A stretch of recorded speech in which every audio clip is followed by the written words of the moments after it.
जब रावण ने जटायु के दोनों पंख काट दिए तो काल आया, और जैसे ही काल आया तो गिद्धराज जटायु ने मौत को ललकार कर कहा, खबरदार हे मृत्यु, आगे बढ़ने की कोशिश मत करना।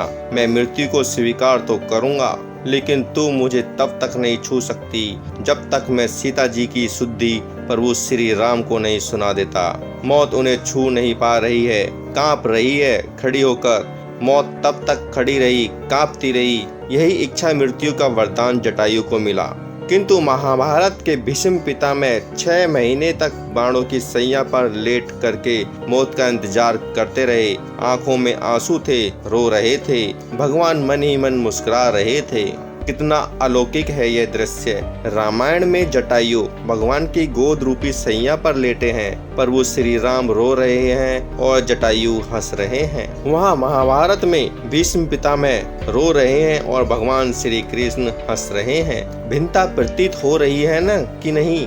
अंत समय में जटायु को प्रभु श्री राम की गोद की सैया मिली, लेकिन भीष्म पिता को मरते समय बाण की सैया मिली। जटायु अपने कर्म के बल पर अंत समय में भगवान की गोद रूपी सैया में प्राण त्याग रहे हैं, पर वो श्री राम की शरण में और बाणों पर लेटे लेटे भीष्म पितामह रो रहे हैं। ऐसा अंतर क्यों? ऐसा अंतर इसलिए है कि भरे दरबार में भीष्म पिता ने द्रौपदी की इज्जत को लूटते हुए देखा था, विरोध नहीं कर पाए थे।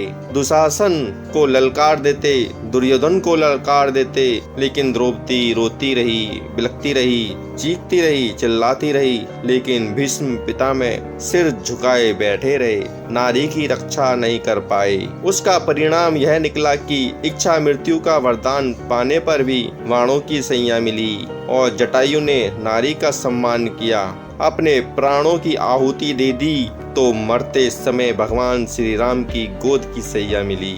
जो दूसरों के साथ गलत होते देखकर भी आंखें मूंद लेते हैं, उनकी गति भीष्म जैसी होती है, और जो अपना परिणाम जानते हुए भी औरों के लिए संघर्ष करते हैं, उनका महात्म्य जटायु जैसा कीर्तिमान होता है। जय श्री राम।